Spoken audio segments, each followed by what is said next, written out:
말씀은 마리아에게 임한 성탄의 메시지입니다. 어머니가 자식이 잉태된 것을 가장 먼저 알게 되듯이 오랫동안 기다리던 구세주 탄생의 소식이 예수님의 어머니로 택함을 받은 마리아에게 가장 먼저 전해졌습니다. 자, 이 두 부분으로 좀 나눌 텐데 커요. 그래서 제가 분위기를 봐서 앞부분만 해도 될 것 같으면 앞부분만 하고 뒷부분도 해야 되면 같이 이렇게 하겠습니다. 앞부분하고 뒷부분은 다음 주에 하든지 그렇게 중간에 보고하겠습니다. 말씀을 너무 좋아하시면 먼저 26절부터 30절인데요. 은혜 받은 마리아라고 이렇게 제목을 잡아봤습니다. 엘리사벳이 하나님의 능력으로 수태한 지 6달이 되었습니다. 천사 가브리엘은 하나님의 보내심을 받들어 갈릴리 나사렛 동네로 찾아왔습니다. 나사렛은 여러분 잘 알다시피 아름다운 곳이죠. 삼면이 산으로 덮여 있어서 공기가 맑고 오염되지 않은 시냇물이 흐르는 한적한 시골이었습니다. 자, 이곳 사람들은 세상에 빼묻지 않고 순박하고 인정이 많았습니다. 바로 이곳에 평범한 시골 처녀 마리아가 살고 있었습니다. 마리아는 가난한 목수이지만 뼈대 있는 다윗 가문의 요셉과 정혼을 하였습니다. 당시 유대의 결혼 풍습은 정혼을 하게 되면 법적으로는 부부이지만 혼례식을 올리기까지 1년 동안 순결을 지켰습니다. 서로 살펴보는 기간을 가졌습니다. 성경은 이와 관련해서 두 가지를 강조하고 있습니다. 이런 이야기를 굳이 이렇게 구체적으로 기록한 이유는 강조하려고 하는 것이 있습니다. 두 가지인데요. 하나는 마리아가 다윗의 자손 요셉과 청혼을 했다는 것.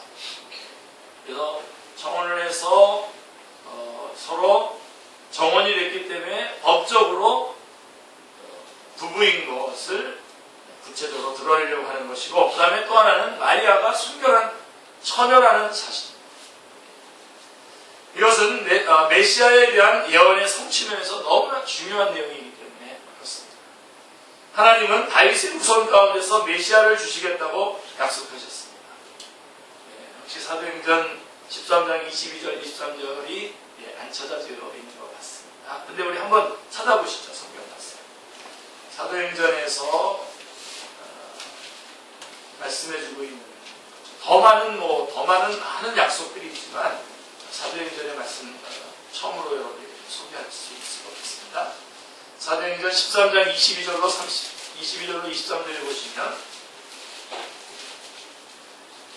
폐하시고 다윗을 왕으로 세우시고 증언하여 이르시되 내가 이새의 아들 다윗을 만나니 내 마음에 맞는 사람이라 내 뜻을 다 이루리라 하시더니 하나님이 약속하신 대로 이 사람의 후손에서 이스라엘을 위하여 구주를 세우셨으니 곧 예수라. 이렇게 말씀해주고 있습니다. 또한 하나님께서 다윗의 자손 가운데서 메시아를 보내주시겠다고 약속하셨고요. 또한 메시아가 처녀의 몸에서 탄생하실 것을 예언했죠. 유명한 예언이죠. 이사야서 7장에서 그러므로 저희가 주께서 친히 칭조를 너에게 주실 것이라 보라 처녀가 잉태한 아들을 할 것이요 그의 이름은 임마누엘이라 라고 말씀하고 있습니다. 그러므로 마리아는 법적으로는 다윗의 후손 요셉의 아내요, 육체적으로는 몸과 마음이 깨끗한 처녀로서 메시아를 낳을 수 있는 준비가 되어 있었습니다. 이러한 준비 외에도 마리아는 몸과 마음이 세속에 물들지 않은 경건한 여인이었습니다. 또한 언제든지 하나님의 뜻에 순종할 수 있는 순종적인 여인입니다. 사실 이거 제가 만들어낸 얘기가 아니라 요한복음에 가보시면 2장에 보면 아시죠? 갈릴리 가나에 혼인잔치가 있었고 한참 잔치가 무르익었을 때에 어떤 일이 있었습니까? 포도주가 떨어지는 일이 있었고 아마 예수님의 어머니 마리아가 그 잔치집의 친척으로 여겨지는데 이 포도주가 떨어졌을 때 마리아는 들내지 아니하고 주인과 같은 주인의식을 가지고 조용히 이 문제를 해결하고자 했습니다. 그리고 또 문제를 누구에게 가지고 나갔냐면 예수님께로 가지고 나갔습니다. 그래서 그 문제를 해결했던 것을 기억하시죠. 이처럼 마리아는 조용하게 역사의 환경을 만드는 내면성 있는 여인이요, 또 무엇보다도 기도하는 여인이었습니다. 문제를 가지고 주님에게 나갔지 않습니까? 한마디로 마리아는 하나님께 쓰임받을 수 있는 준비된 그릇이었습니다. 요셉과 정혼한 마리아의 심정이 어떠했겠습니까? 마리아는 정혼한 처녀로서 꿈같은 시절을 보내고 있었습니다. 마리아는 믿음이 있고 듬직한 요셉을 생각할 때마다 뛰는 가슴 달랠 길이 없었습니다. 마리아는 설레는 가슴을 안고 요셉과 함께하는 그날을 기다리고 또 기다렸습니다. 이때가 여인에게 가장 행복한 때가 아니겠습니까? 누구한테 물어봐야 되나? 자, 그런데 이때 전혀 예기치 못한 일이 발생했는데요. 28절에 보시면요. 그에게 들어가 이르되 은혜를 받은 자여 평안할지어다 주께서 너와 함께 하시도다 하니, 이렇게 마리아는 이 말을 듣고 깜짝 놀랐습니다. 깜짝 놀랐어요. 그래서 29절에 이런 인사가 어찌민가 생각했습니다. 마리아는 지금 현재 요셉의 은혜로 만족하고 있었기 때문에 그 어떤 은혜도 필요치 않았습니다. 그런데 천사는 말했습니다. 30절에 보시면 천사가 이르되 마리아여 무서워하지 말라 내가 하나님께 은혜를 입었느니라. 자, 그러면 마리아가 받은 은혜가 무엇입니까? 은혜란 값없이 주어지는 일방적인 사랑, 은총, 복, 선물 등을 말합니다. 자, 우리는 예기치 못한 선물을 받았거나 식사 초대를 받았을 때 은혜를 받았다고 합니다. 뭐 시험 공부를 별로 하지 않았는데 공부한 데서 문제가 나왔을 때 얼마 안 한 그 공부한 곳에서 문제가 왕창 나왔습니다. 하나님의 은혜라고 말하죠. 혹은 적은 전세금으로 좋은 집을 얻었을 때 은혜를 입었다고 하죠. 그러나 여러분, 이런 거는 값비싼 은혜입니다. 그것도 은혜지만 우리는 그런 것을 굳이 추구하지 않습니다. 반면에 성경에서 말하는 은혜는 참된 은혜입니다. 참된 은혜는요, 두 가지예요. 제가 볼 때 이 두 가지로 여러분도 요약하시는 게 좋을 겁니다. 두 가지인데, 하나는 구원받은 은혜. 이건 사실은 이게 다입니다. 구원받은 은혜. 이게 다죠. 그리고 더 감격이 있다면 그걸로 다 좋은데 거기에다가 하나님께 쓰임받는 은혜. 이 두 가지가 참된 은혜입니다. 이거를 여러분들 추구하시기 바라는데, 구원받은 은혜. 자, 첫 번째 구원받은 은혜. 우리 축복성 아시죠? 당신은 사랑받기 위해 태어난 사람. 이게 바로 구원받은 은혜입니다.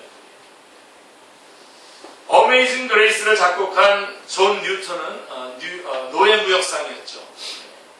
그는 어느 날 노예를 싣고 항해를 하다가 폭풍을 만나서 물에 빠지게 되었습니다.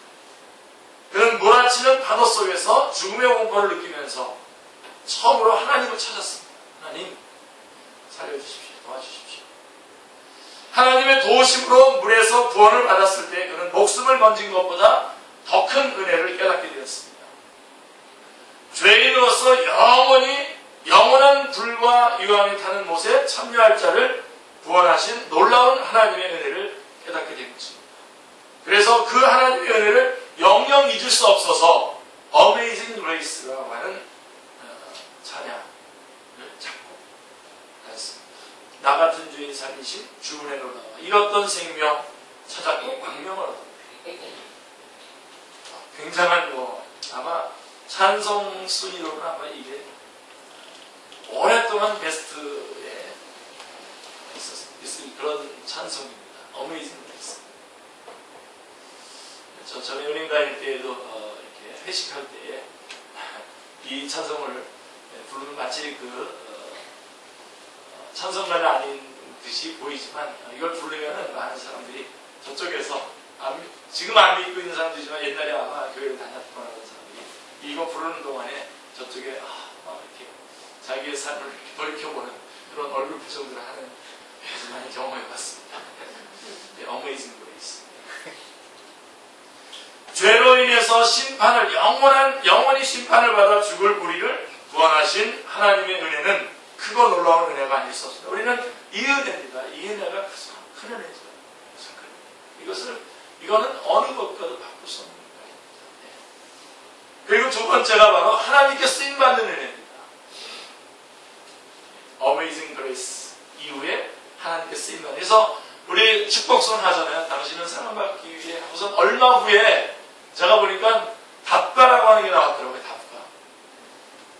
당신은 사랑받기 위해 태어난 사람, 그리고 그 사랑 전하기 위해, 뭐 이런 찬송 기억나시죠? 네, 요즘엔 잘 안 부르시는 것 같은데. 바로 그 답가가 바로 이제는 우리 하나님의 사랑을 받은 은혜뿐만 아니라 이것을 전하는, 이 전하는 일에 우리가 불림을 받았다라고 하는 것, 이것처럼 큰 은혜가 없을 것입니다. 예. 구원의 은혜와 더불어서 하나님의 크신 은혜는 하나님의 역사에 쓰임을 받는 은혜입니다. 아무 자격 없는 사람이 하나님의 부르심을 받아서 쓰임받는다는 것은 영광 중에 영광이 아닐 수 없습니다. 우리 역대기서나 우리 열왕기서나 역대기서를 보면 성전에서 섬기는 사람들의 이름이 나옵니다. 그 중에는 제사장의 이름도 나올 뿐만 아니라 악기로 하나님을 찬양하는 사람들의 이름이 쫙 나옵니다. 구체적으로 나옵니다. 그리고 곳간을 맡은 관리하는 사람들, 그 다음에 성전 문을 지키는 문지기까지 그 이름이 자세히 기록되어 있습니다. 이들은 세상에서 별 볼일 없는 사람들입니다. 세상에서는. 그런데 성경에 이들의 이름이 기록된 것은 어떤 모양으로든지 하나님께 쓰임받는 것 자체가 영광스러운 일임을 말씀해주고 있는 것입니다. 할렐루야. 자, 예배당을 청소하고 예배 준비를 돕고, 여러분 이거 결코 조그만 일 아닙니다. 예배당을 청소하고 예배를 준비하는 일을 돕고, 그 다음에 악기로 하나님을 찬양하고 헌금을 걷고 식당에서 섬기고 하는 일 등은 작은 일처럼 보이지만 하나님 앞에 귀하고 아름다운 일들입니다. 할렐루야. 하나님은 우리가 주님을 위해 드리는 모든 수고를 하나님 나라의 생명책과 하나님 앞에 있는 기념책에 다 기록하셨습니다. 절대로 여러분 누가 안 알아준다고 절대로 여러분 힘들어할 필요 없어요. 힘들어도 안 하시겠지만 뭐 오시지도 않아서 힘들 일도 없겠지만 자, 열심히 하시고, 그리고 이것이 혹시나 아무도 안 알아주면 속상한데 그러시지 마십시오. 다 기록하고 계십니다. 그거가 기록된다고 믿지 못하면요, 다 목사님한테 다 따집니다. 뭐 이러고저러고 따지는데 이걸 믿으시길 바랍니다. 거기 생명책에 기록되어 있고, 그 다음에 기념책이라고 하는 말라기 3장 16절에 기념책이라고 나오는데, 우리가 하나님 앞에 거기 기념책은 여기 올려줘요. 그때 여호와를 경외하는 자들이 피차의 말하며 여호와께서 그것을 분명히 들으시고, 여호와를 경외하는 자들의 그 말을 들으시고 여호와를 경외하는 자와 그 이름을 존중히 여기는 자를 위하여 여호와 앞에 있는 기념책에 기록합니다. 여러분, 우리는 생명책의 그 이름과 더불어서 영광, 생명책이 뭐죠? 생명책이 우리가 구원받은 은혜라고 한다면 이 기념책에서 우리가 주님을 위해서 행한 일, 아무도 안 알아줘도 됩니다. 여러분, 오늘 이거 하나 결심해요. 이번 크리스마스 아무도 안 알아줘도 나는 주님께서 나를 알아주신다. 네. 혹 그리 아니하실지라도. 정말 그것만 되면 교회는 참, 내가 볼 때 교회와 하나님의 일을 할 때 정말 순조롭게 이루어질 수 있을 거라고 생각합니다.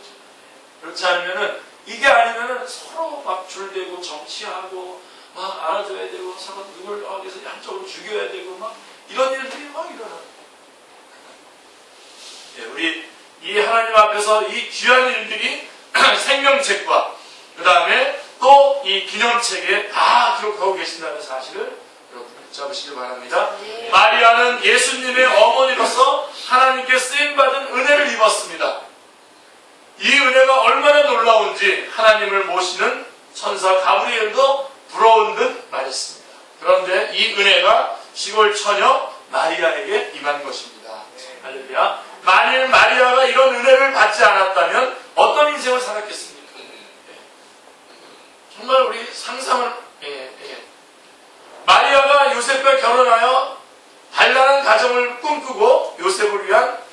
평범한 주부가 되었을 겁니다. 평범한 주부가 됐습니다.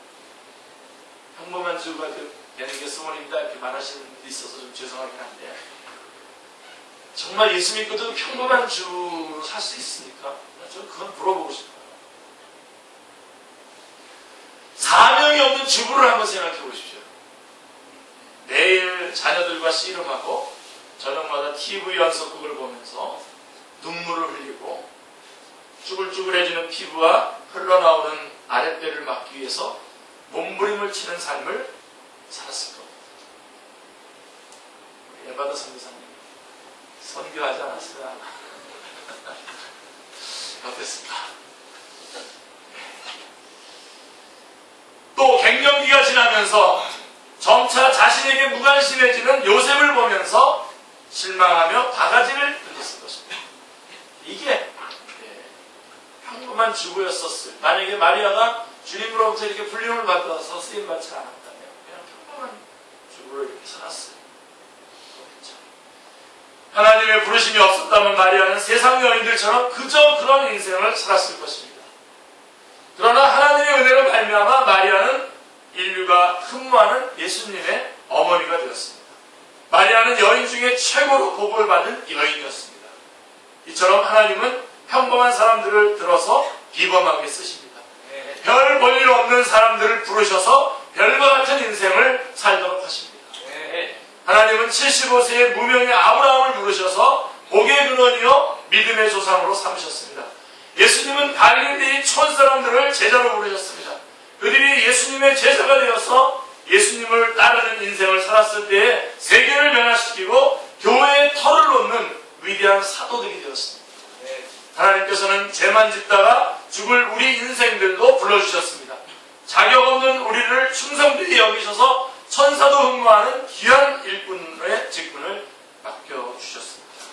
우리에게 양떼들의 생명을 맡기시고 모든 종족과 나라들을 맡기셨습니다.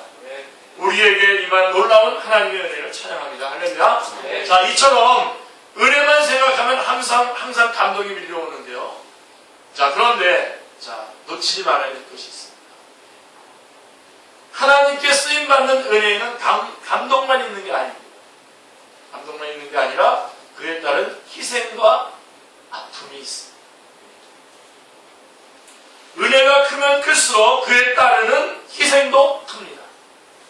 그래서 많은 성도들 중에 많은 분들이 이 아픔과 이 희생이 싫어서 하나님이 맡겨주신 일을 이렇게 도전하지 못하는 사람들이 많은데, 오늘 이번 크리스마스를 맞이하시면서 여러분 도전하시기 바랍니다. 이 주님의 은혜는요, 이 뒤에 오는 아픔과 이 그런 고통, 희생을 덮고도 남을 수 있는 소중하고 복된 것입니다. 자, 그래서 이 아브라함 같은 사람은 어땠습니까? 복의 근원이요 열국의 아비로 하나님께서 삼으셨는데, 그러나 그는 본토 친척 아비의 집을 떠나라고 하는 말씀을 들어야 되고요. 그래서 여기에는 자기 중심의 삶과 이 땅에서의 잔재미들을 누리지 않기로 하는 그러한 자기 부인, 잔재미를 부인해야 하는 아픔과 희생이 있습니다. 다들 문제가 어디서 발생하게 되냐면, 하나님의 일꾼들에게 문제가 어디서 발생하냐면, 어느 정도 성취하잖아요. 하나님의 일을 하는 일에 어느 정도 이렇게 좀 되면 이 세상에 그 누리지 못했던 잔재미들을 다시 붙잡고 싶은 유혹에 휘말리게 되죠. 이거를 그래서 우리가 모여야 돼요. 그래서 이것을 모여서 끊임없이 이것을 그러면 안 되는 거지. 그러지 않지. 하면서 계속해서 그거를 같이 해나가는 게 공동체입니다. 그래서 참 공동체가 소중한 거예요. 네. 자, 어쨌든 마리아가 예수님의 어머니로서 살기 위해서는 막달라 마리아가 옥합을 깨고 향유를 예수님께 부은 것처럼 요셉과의 소박한 꿈을 네. 그냥 평범한 주부로서 결혼해서 아름다운 신부가 돼서 이렇게 아기자기 살고 뭐 이렇게 얘기하고 뭐 이렇게 사는 거에 대해서 과감하게 내려놓아야 됩니다. 그런 결단이 여러분 있기를 바랍니다. 늦지 않았습니다. 여러분 다 보니까 100세까지 살도록 보니까 다 요즘 프로그램 이렇게 준비들이 다 되어 있더라고요. 주님 부르셔서 빨리 가시면 뭐 하나님 앞에 영광이지만 100세 동안 사는 동안 이제 이 땅에 있는 잔재미들을 좀 내려놓고 먼저 그의 나라와 그의 의를 구하라고 하면 그 부분을 붙잡고 나가시기 바랍니다. 근데 여러분 비밀이 있어요. 이게 아주 이게 역전의 또 역전인데 정말 그렇게 주님만을 위해서 살아갈 때 아무도 정말 표현할 수 없는 그런 기쁨이 또 있습니다. 네. 그거는 정말 뭐 각자 누리셔야지 이것까지 제가 설명할 수 없어요. 그래서 이게 축제교회입니다. 그래서 이 기쁨이고요. 축제교회 조입니다. 그래서 조이라는 게 Jesus first, others second, you third라고 이렇게 돼 있지만 또 다르게 하면은 Jesus하고 you 사이에 제로 아무것도 없는 상태. 그게 조이예요. 이게 또 감동을 해주시니까 이게 멋있어요. 우리 지성진에게 아주 조그만 일이지만 크게 이렇게 하다 보니까 여러분 절대 그래서 그런 주님과 여러분 항상 그 긴밀한 관계 아무것도 중간에 끼어있지 않는 상태로 주님과의 관계 이게 진짜 기쁨인데 그 기쁨은 주님께서 나에게 맡기신 일을 감당해 나가기 이러한 아픔과 이런 것들을 이 세상의 잔재미를 다 내려놓고 주님을 붙잡았습니다. 주님과의 이런 1대1의 관계가 있을 때 우리에게 찾아옵니다. 더 솔직하게 얘기하면 이 기쁨이 없으면 이런 기쁨이 없으면 물론 저는 이 기쁨이 없어도 안 되고 이 기쁨이 없으면 이 기쁨이 없다면 어떻게 이 일을 감당하느냐고 하겠습니다.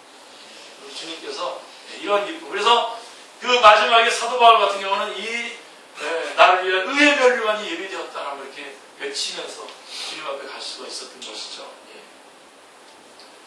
그리고 또 마리아는 이 요셉과의 소박한 꿈도 깨야 될 뿐만 아니라 처녀로서 아기를 배웠다라고 하는 온갖 오해와 비난을 다 받아야 했습니다. 뿐만 아니라 철저하게 예수님 중심의 삶을 살아야 합니다. 나중에는요 자식이 십자가에 못 박혀 처형되는 그 모습을 지켜봐야 됩니다. 자 여러분 우리 정우엄마 정우하고 핸드볼 하다가 많이 다쳤다고 해봐요. 그 장면을 볼 수 있어요? 난 전 못 본다. 제가 전에 무당 연구를 이렇게 했지 않습니까? 보면은 사람들이 언제 무당이 되냐, 언제 이렇게 헷가닥해서 헷가닥하고 그 다음에 무병을 앓게 되고 그래서 무당이 되냐 이거 보면요 어느 순간 자기 자식이 무슨 교통사고가 난다든가 이런 장면을 보는 순간에 헷가닥하는 그런 경우들이 굉장히 많습니다. 근데 여러분 자기 자식이 십자가에서 처철하게 밀과 피를 쏟으면서 죽는 그 장면을 다 목도해야 되는 그 고통이라는 거는요 이거는 죽는 고통보다 더하죠. 더하다 보면 되는 겁니다. 모르겠는데 시각적으로 틀리거나 맞거나 관계없이 정말 그건 엄청 부모가 더더군다나 엄마가 안 되고 이건 아버지도 조금은 더 어려워 느끼기 어려워.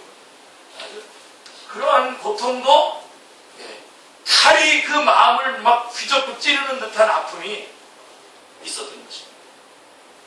이처럼 마리아는 예수님의 어머니로서의 많은 고난을 받았습니다. 그러나 이런 고난은 의미 있는 고난입니다. 아멘.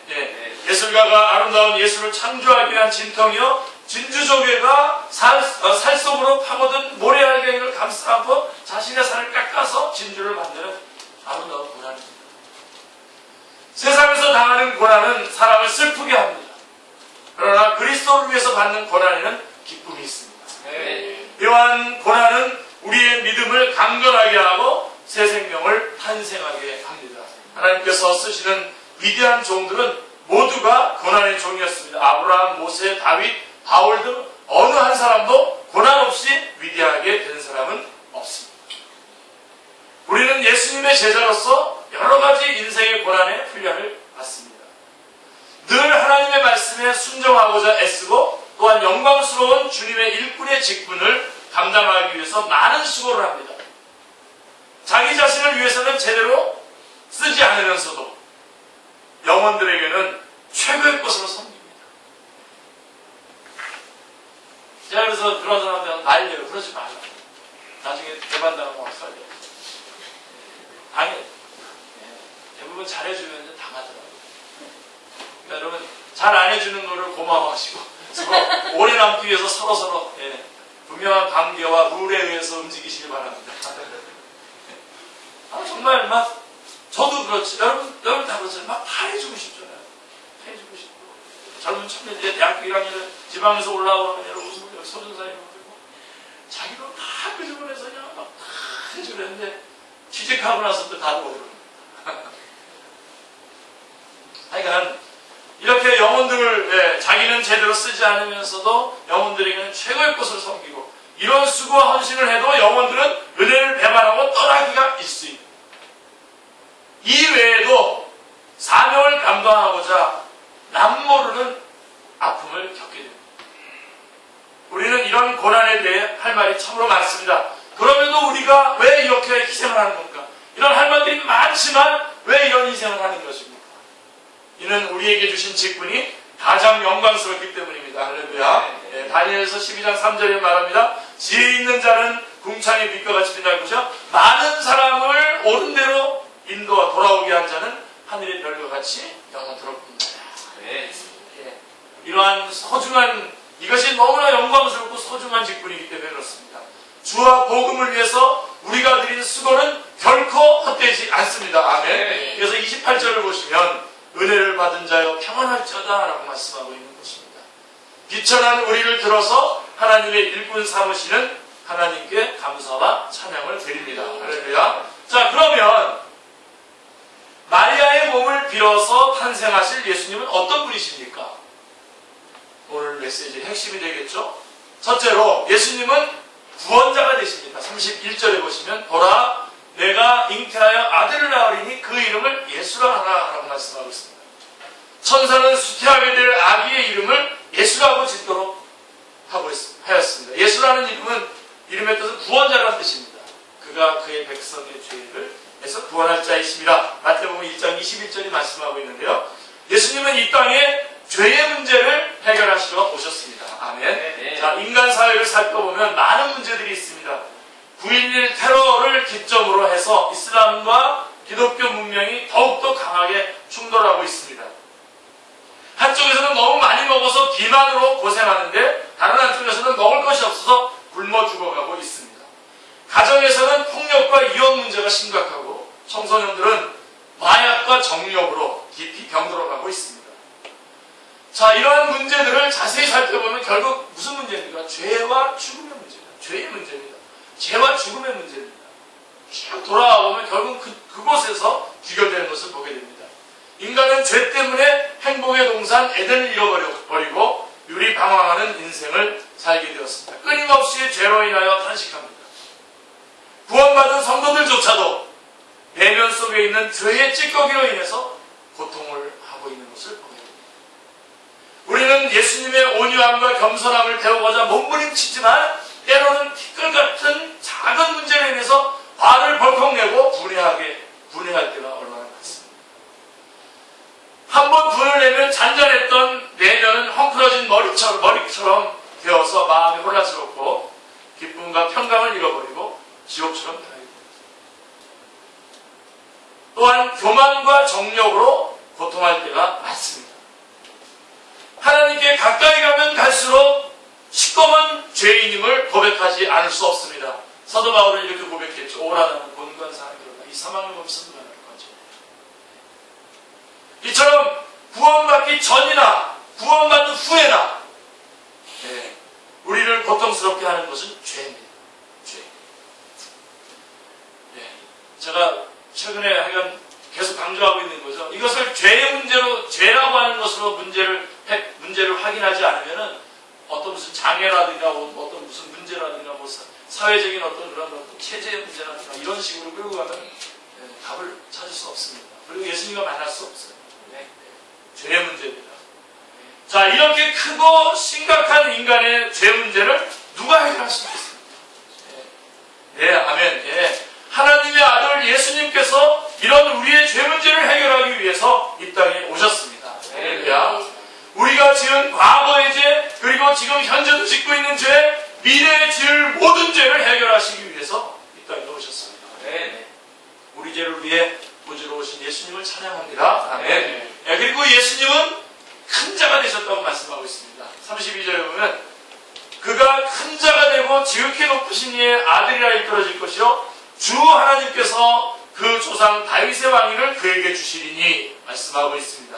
세례요한은 주 앞에서 큰 자라고 말씀했거든요. 세례요한도. 그러나 예수님은 지극히 높으신 이의 아들, 즉 하나님의 아들로서 본체로서의 본체가 큰 자를 말하는 것입니다. 사람은 위대한 일을 해서 큰 자가 되고자 합니다. 그러나 존재 자체가 큰 자일 때에 위대한 일을 할 수 있습니다. 예수님의 위대성은 예수님의 인격과 삶 속에서 하신 말씀과 사역과 십자가와 부활을 통해서 온전히 나타났습니다. 예수님은 큰 자이십니다. 그리고 예수님은 우리를 다스릴 우리를 영원히 다스릴 왕이십니다. 그래서 우리의 구세주이실 뿐만 아니라 큰 자이실 뿐만 아니라 우리를 영원히 다스릴 왕이 되십니다. 32절 33절 같이 한번 읽겠습니다. 그가 큰 자가 되고 지극히 높으신 이의 아들과 이루어질 것이요 주 하나님께서 그 조상 다윗의 왕을 그에게 주시니 영원히 야곱의 집을 왕으로 다스릴 것이며 그 나라가 무궁하리라. 아멘. 예수님은 왕으로 오시되 하나님이 다윗에게 약속한 대로 다윗의 위를 이어받을 왕으로 오셨습니다. 그 유명한 다윗 언약, 다윗의 메시아 언약 아시죠? 7장, 사무엘하 7장 12절 13절인데요. 내 수완이 쳐서 내 조상들과 함께 누울 때에 내가 내 몸에서 날 내 씨를 내 뒤에 세워 그의 나라를 견고하게 하리라. 그는 내 이름을 위하여 집을 거칠 것이요 나는 그의 나라 왕위를 영원히 견고케 하리라. 이것은 바로 직접적으로는 솔로몬 왕을 얘기하는 것이지만 궁극적으로는 예수 그리스도의 왕위를 말씀하고 있는 것입니다.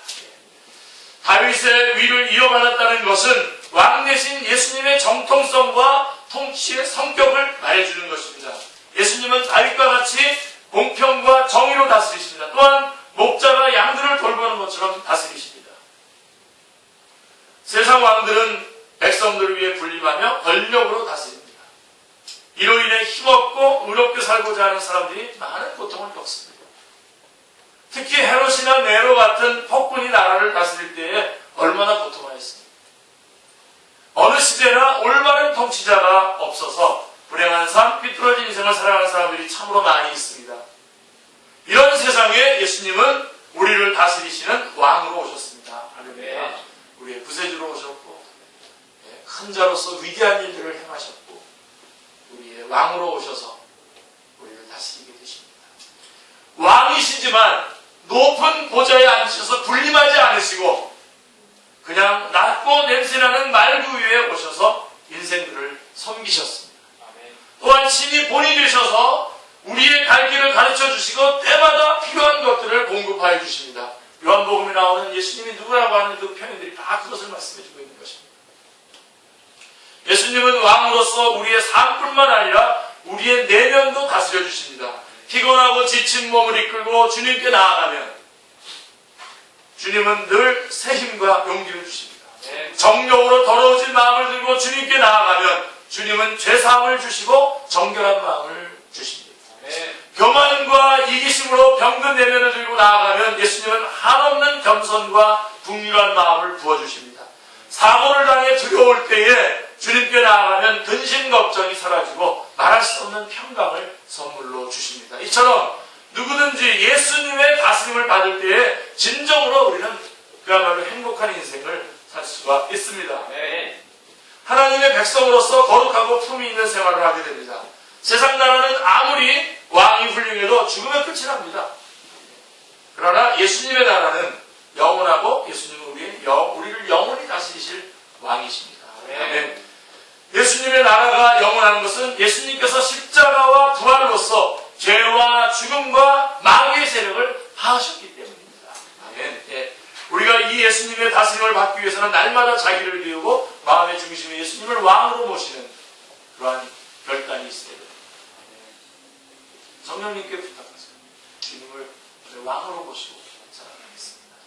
우리가 날마다 예수님을 나의 왕으로 모시고 다스림을 받는 생활을 할 수 있기를 주님의 이름으로 축원합니다. 크리스마스가 바로 그겁니다. 주님을 왕으로 다시 주님이 왕된 자리에 주님을 다시 그 왕의 자리에 다시 앉혀드립니다. 그래서 그분이 왕이고 그분이 왕이기에 그분이 인도하시는 길이라면 그것이 나에게 내 인생에 있어 내가 볼 때 이것이 좋게 여기든 힘들든 인도하시며 단마음으로 따라가는 것. 그것이 그리스도인이고 그것이 일꾼입니다. 그것이 예수 그리스도가 말미암아 구원받은 자의 행할 수 있는 가장 합당한 일인 것입니다. 34절을 보십시오. 천사의 말을 들은 마리아는 자신은 남자를 알지 못하는데 어찌 아이를 뵐 수 있느냐고 물었습니다. 이에 천사는 성령님이 내게 임하시고 지극히 높으신 이의 능력이 너를 덮음으로 하나님의 아들을 낳을 것이다 라고 설명해 주셨습니다. 마리아가 처녀의 몸으로 잉태한다는 것은 인간의 이성으로는 이해할 수 없는 신비에 속한 일입니다. 그렇죠? 이거는 뭐 당시도 마찬가지, 그때 당시도 마찬가지고 지금도 마찬가지입니다. 정말로 신기한 일입니다. 그러나 성령님이 임하시고 천지를 창조하신 하나님의 능력이 임할 때에 이성을 초월한 불가능한 일도 능히 이루어지는 것입니다. 네. 천지를 창조하실 때에도 성령님이 역사하셨고 예수님이 탄생하실 때에도 성령님이 역사하셨고 인간이 구원받을 때에도 성령님이 역사하셨습니다. 아멘. 새 생명이 잉태되는 곳에는 항상 성령님이 계십니다. 아멘. 네. 성령님 의지하셔야 됩니다. 아멘. 한 영혼이 죄를 회개하고 구원받는 것은 처녀가 잉태하는 것만큼 힘든 일입니다. 처녀가 잉태하는 것하고 한 영혼이 구원받는 것하고요 같은 퀄리티라고 성경은 계속해서 말씀합니다. 다 성령님의 역사예요. 천사는 마리아에게 믿음을 심기 위해서 엘리사벳의 예를 들었습니다. 36절 30절 보면 보라 내 친척 엘리사벳도 나이가 늙어서 아들을 배웠느니라. 본래 임신하지 못한다고 알려진 이가 이미 6달이 되었나니 대저 하나님의 모든 말씀은 능하지 못하심이 없느니라. 네. 이 말씀도 붙잡으세요. 대저 하나님의 모든 말씀은 능하지 못하심이 없느니라. 네. 하나님으로서는 할 수 있느니라. 이 말씀입니다.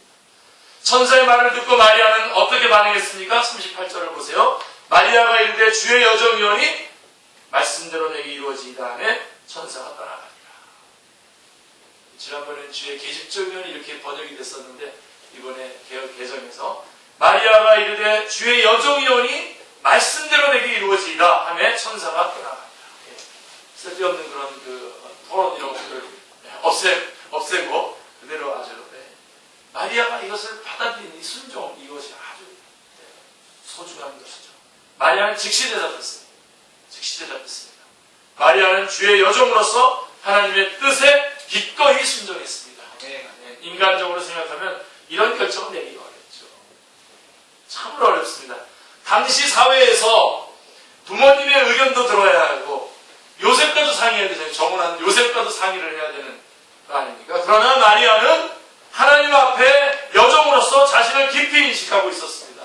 나는 그 어떤 관계보다도 나는 하나님 앞에 있는 존재다 라고 하는 것을 깊이 인식하고 있었습니다. 그래서 즉시 하나님의 뜻이라면 무엇이든지 기꺼이 순종하고자 했기 때문에 주의 여정이오니 말씀대로 내게 이루어지이다 라고 즉시 순종할 수가 있었던 것입니다. 이 결단은 마리아가 예수님의 어머니 마리아가 되도록 하는 위대한 결단이었습니다. 하나님께서 은혜를 주시고자 손을 내밀었을 때에 믿음으로 화합해야 은혜가 은혜될 수 있는 것입니다. 그것을 잘 보여주는 사건이 바로 이 사건입니다. 만일 믿음으로 화합하지 못하면 하나님께서 은혜를 베풀고자 해도 베풀 수가 없습니다. 믿음으로 화합하기 위해서는 자기의 생각과 계획과 꿈을 접어야 됩니다. 아멘입니까? 네. 정말 아멘이 여러분의 삶 속에서 아멘이 되시기 바랍니다. 아멘. 네. 정말 믿음으로 주님께서 우리에게 요청하는 그 삶을 주님께서 우리에게 요청하시면서 우리에게 요구했을 때에 이것을 우리가 믿음으로 화합하기 위해서는 자기의 생각과 자기의 계획과 꿈을 접어야 됩니다. 네. 그래서 요새는 비전 그렇게 말하지 않고 Not my vision, but his vision 이렇게 하죠. 아예 그걸 해놨더라고요. 이게 비전 그려놓고 자기의 꿈을 막 하는 게 아니라 분명하게 but his vision. 그러니까 하나님의 뜻을 받아들이는 거죠. 네. 이거는 내 쪽에서 나는 관계없어요. 하나님의 하나님의 뜻이 이루어지는 거라고 한다면 나는 그것이 모스테바와 같이 순교의 길이든 그것이 어떤 길이든 단마음으로 따라가겠다라고 하는 결단인 것입니다. 그런 결단을 마리아가 한 거예요. 지금. 주님께서 언제든지 쓰시고자 하면 자신을 내어드릴 준비가 되어야 합니다. 언제든지요. 즉시. 순종하되 즉시 순종해야 되고요. 엎어지는 순종해야 됩니다. 확 쫓아가서 그 주님의 그 뜻을 쫓아가면서 엎어지는 순종을 해야 됩니다. 이렇게 예수님께 뭐 향유를 붓는데 이만큼 해가지고 이렇게 붓는 게 아니라 다 어디다 깼는지 모르겠는데 예수님한테 이렇게 깨지는 않았겠죠. 깨가지고 그냥 다 붓어요. 300데나리온이나 되는 그런 아주 굉장히 중요한, 굉장히 그 감되는 걸 다 쏟아붓어요. 다시 주워 담을 마음이 없는 겁니다. 주님 앞에 다 쏟고 이것은 끝이에요. 예, 끝이고 이것 때문에 무슨 이걸 이렇게 주장해놓고 뭐 이것을 뭘 얻어낸다든가 우리 뭐 여기 오늘 선교진 나가는데 나가서 이제 나갔으니까 이제 나중에 돌아와서 뭐 본부장도 한번 하고 뭐 그런 마음으로 가는 게 아니죠. 그럴 리가 없겠죠, 그죠? 그게 무슨 순종입니까? 그게 엎어져서 나는 이제 지난날 우리 조선 땅에 이렇게 그 선교사들 들어올 때에 대부분 20대 초반이 들어오면서 선교사를 딱 결정하는 순간 나는 2년밖에 더 못 사는구나. 다 이렇게 마음의 결정을 하고 그러면서 출발해서 공부하고 그런 결단. 하나님께서요 참 기뻐하십니다. 그런 결단. 네, 기뻐하십니다. 네. 하나님께서 쓰시는 사람들은 하나같이 하나님의 음성을 가까이 들으려고 하는 마음을 가졌습니다. 네. 또 언제라도 순종할 수 있는 자세, 언제라도. 그러니까 이 순종이라고 하는 것은 즉각적으로 최선의 것으로 엎어지는 순종으로, 온전한 순종으로 나가는 것입니다. 네, 여러분 갑자기 되지 않아요, 이거요. 조그만 것부터 계속 순종해 나가는 싸움을 하셔야 합니다. 청소하러 나와라. 목사님, 예를 들면 교회에서 이렇게 정해서 목사님이 이렇게 했더라도 이것이 작은 거지만 이걸 순종해 버릇하는 거예요. 여러분, 제가 군대 갔더니 군대가 아니라 방위병 갔다 왔습니다. 방위병 갔다 왔는데 그 방위병 선배가 그러더라고요. 담배를 사오라고 그러더라고요. 그래서 담배를 사오려면 돈을 줘야 담배 사올 건데 기다렸어요. 했더니 야 인마 돈 있으면 내가 사오지 그러는 거예요. 그래서 그래서 사와야 되는 거구나. 그래서 사왔어요. 물론 아니죠. 그러면 안 되는 거죠. 그렇게 안 되는데 근데 여러분 그런 순종을 자꾸만 해봤어야 전쟁터에 나가서 돌격 앞으로 그러면 확 돌격 앞으로 나가는 거지. 그런데 순종 안 해도 돌격 뭐 나가 내가 왜 이렇게 하면서 대면에 콩가루 분대죠. 그래서 그렇게 훈련을 시키고 말도 안 되는 순종을 시키는 거죠. 여러분 여기 자매님들 그 말이 되면 저는 방위병인데도 눈이 오는데 다 벌거벗으라고 그러더라고요. 참나 눈이 오는 겨울날에 다 벌거벗으래요. 그래서 참나 다 안 벗으면 억압발로 나가보니까 빨리빨리 벗었죠. 근데 안 춥더라고요. 그게 가능하구나. 근데 지금은 그냥 다 껴입고 지금 오늘 나온 거 아닙니까? 바로 이런 순종, 말 같지 않은 순종도 우리가 훈련을 하는데, 자, 지금 우리가 이렇게 이런 순종을 자주 해내셔야 됩니다. 그래서 여러분, 무슨 말씀이 이렇게 결정이 되면요, 순종하는 쪽으로 하셔야 돼요.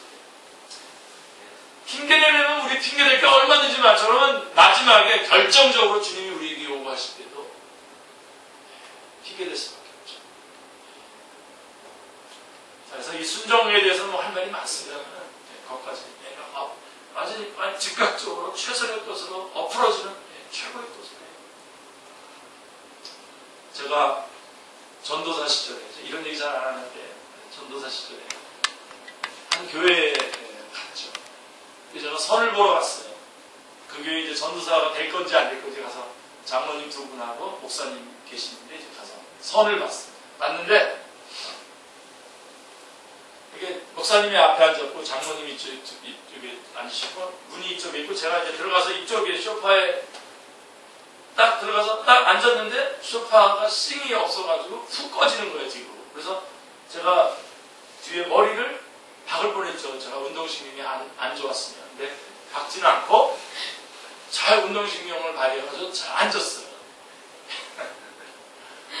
그래가지고 이제 선을 보고 이제 그 교회를 이제 제가 전도사를 하게 되면서 저의 최고의 숙제가 뭐냐면 이 쇼파, 이 싱이다라는 쇼파. 그래서 하나님의 종 내가 머리를 박을 뻔했었던 이 쇼파를 도대체 이 교회 안에다 갖다 놓은 놈이 누구냐 알아봐야겠다. 그래서 쭉 알아봤더니 그 교회 안수 집사님이 자기네 집에다가 자기네 집 쇼파를 새로 들여놓으면서 자기네 집에 있는 쇼파를 교회에다 갖다 놓은 거예요. 정말 허리죠. 근데 저는 전도사니까 담임 목사님의 목회를 도우러 간 거기 때문에 이걸 멱살 잡고 사고를 칠 수도 없고 그래가지고 하도 속상해가지고 제가 맨날 그 교회 다 끝나고 나면은 다 교회 청소도 하고 다 마무리하고 이제 마지막 문을 잡고서 제가 꼭 집에 오고 그랬었거든요. 그래서 다 가고 문을 잡고 난 다음에 그 방에 들어갔어요. 들어가서 그 소파를 제가 얼마나 발길질했는지요. 도대체 이런 걸 갖다 여기다 갖다 놓고서는 이걸 갖다 이렇게 갖다 놓고서는 하나님의 일을 한다고. 여러분 그게 제일 좋은 걸 좀 갖다 놓고 자기네 집에 가져다가 쓰든지 그러는 게 아니라 그렇게 교회가 이렇게 규모가 크지 않았었기 때문에 아마 담임 목사님 그랬던 것 같아요. 이거 좀 쓰시려고 그랬더니 네 집사님이 내신다니까 들이친다는데 받아서 써야죠. 그래서 받아서 놔둔 거예요.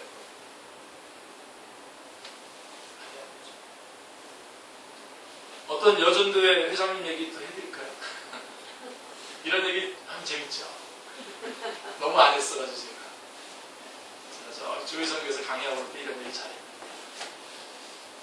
여전도 회장님이 교회 재정이 안 좋다는 소식을 듣고서는 재정을 좀 보강을 하고 싶어가지고 여전도 회장님이 목사님한테 부탁을 했어요. 자기한테 광고할 수 있는 시간을 달라고 앞으로 광고할 수 있는 시간을 줬어요. 그랬더니 여러분 다음 주에 오실 때는 집에 있는 폐물이라든가 다 가지고 오십시오. 그럼 여전도에서 걷어서 이것을 잘 팔아서 교회 재정에 충당하도록 하겠습니다. 그래서 이렇게 죄송합니다. 그렇게 광고를 할 테니 재정이 없으니 광고를 할 테니 목사님 저한테 광고할 수 있는 시간을 주십시오. 그랬더니 목사님이 알았습니다. 그러고서는 광고할 시간을 안 주는 거예요. 그래서 안 주니까 그 다음 주일날 그 여선대 회장님이 왜 광고할 시간을 안 주시냐고 오늘이라도 달라고 해서 또 안 주시는 거예요. 광고할 시간. 그래서 그 교회 재정이 다 이렇게 돼서 목사님 사례도 못 받아 그러면서 왜 이렇게 광고 시간을 안 주시냐. 그래서 그랬더니 그때 이제 광고 시간을 주신 게 아니라 자기가 목사님이 광고를 하는 거예요. 여러분 다음 주에 오실 때 집에 있는 폐물이라든가 이런 모든 것들을 다 가져오시면 저희 교회에서 이것을 팔아서 우리 여선도 회장님이 지금 집이 많이 좀 어려운 것 같은데 도와드리도록 하겠습니다. 광고를 했다는 여선도 회장님이 난리를 쳤다는 거예요.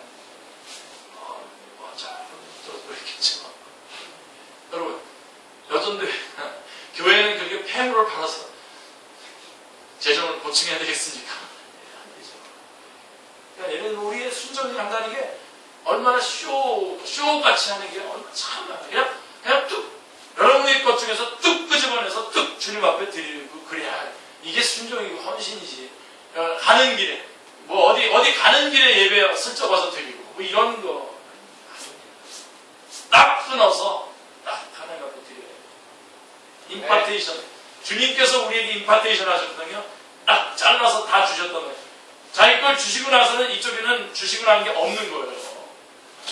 주고 주는 척하고 받는 척하고 하는 게 아니라 딱 잘라서 우리의 시간, 우리의 남은 생에 뚝 잘라서 주님께 딱 드리는 거예요. 그분은 자기의 생명을 우리에게 주셨잖아요. 네. 온전한 것으로 깨끗한 것으로 엎어지는 순종하는 여러분들 되시기 바랍니다. 그 뒤에 있는 내용들은 여러분들이 제가 홈페이지에 올려놓은 대로 좀 말씀을 보시도록 하고요. 마리아의 순종이 바로 그런 순종이었습니다. 그러한 순종으로 이번 크리스마스를 맞이하는 여러분들 다 되시기를 주님께 축원합니다. 기도하겠습니다. 하나님 아버지